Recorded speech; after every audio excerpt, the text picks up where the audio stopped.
សាកថ្មម្ដងគឺប្រើរហូតដល់40នាទីនេះគឺជាម៉ាស៊ីនបូមសាកថ្មរបស់ Prison Model Evo Sonic Pro ដែលមានកម្លាំងភ្លើងរហូតដល់250 វ៉ាតដែលមានទំហំផ្ទុកសំរាមនឹងរហូតដល់500 ml ម៉ាស៊ីនបូមទលីនេះគឺមានក្បាលរហូតដល់3សម្រាប់ដោះដូរឥឡូវនេះមកស្ដាប់ពីលក្ខណៈពិសេសនៃម៉ាស៊ីនបូមនេះទាំងអស់គ្នាអ្វីដែលបានប៉ះផ្ទាល់ទី1គឺរូបរាងស្អាតស្រួលកាន់មិនចុកដៃទេគឺត្រឹមតែ2គីឡូទេសម្រាប់ម៉ាស៊ីនបូមទលីនេះហើយបើការតឡើងវិញគឺងាយស្រួលយល់ទៅគ្រាន់តែបងមើលកាត់ត្លុកគឺយល់តែម្ដងនេះក៏ជាលើកដំបូងដែរដែលខ្ញុំបានកាន់ជាមួយម៉ាស៊ីនបូមទលីនេះមុននឹងកាន់ហ្នឹងក៏បានឆែកជាមួយអ៊ីនធឺណិតខ្លះដែរឃើញថាបងឲ្យរត់ផ្កាយច្រើនពេលដែលមកកាន់ផ្ទាល់ចេះបានដឹងថាគឺពិតជាល្អមែនងាយស្រួលផ្លាស់ប្ដូរជាមួយនឹង accessory ដោយ accessory មួយនេះបងចង់ឲ្យខ្លីក៏បានវែងក៏បានឲ្យគ្រាន់ចុចកលឿនចឹងមកទៅតាមទីតាំងនិងការប្រើប្រាស់ជាក់ស្ដែងរបស់បងទាំងអស់គ្នា accessory ទាំងអស់ស្រាលបងអត់ធ្ងន់ទេជាពិសេសបងសុភាពនារីដែលគាត់ប្រើប្រាស់ផ្ទះជាប្រចាំមានកូនទូចអត់ចង់ឲ្យមានទលីដីនៅក្នុងផ្ទះអីគឺមានប្រភេទនេះគឺងាយស្រួលខ្លាំងណាស់ត្រូវការបូមទលីនៅគៀ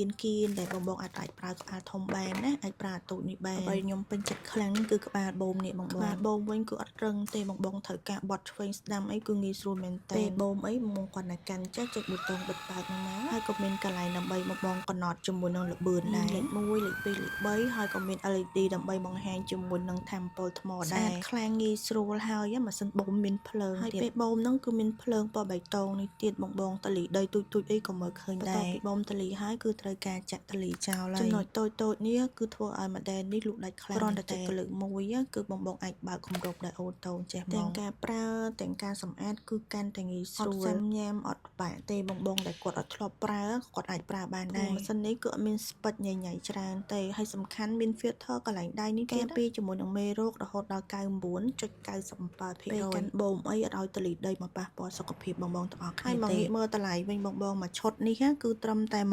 $129ទេខ្លាំងណាស់ចង់ខ្ញុំគិតថាបងពិសេសបងសុភាពនារីនឹងហ្មងដែលគាត់សម្អាតផ្ទះញឹកគាត់បោហុយអញ្ចឹងណាបងសុភាពបរោះអាចទិញជូនគាត់តម្លៃនេះគឺល្អខ្លាំងណាស់ត្រឹមតែ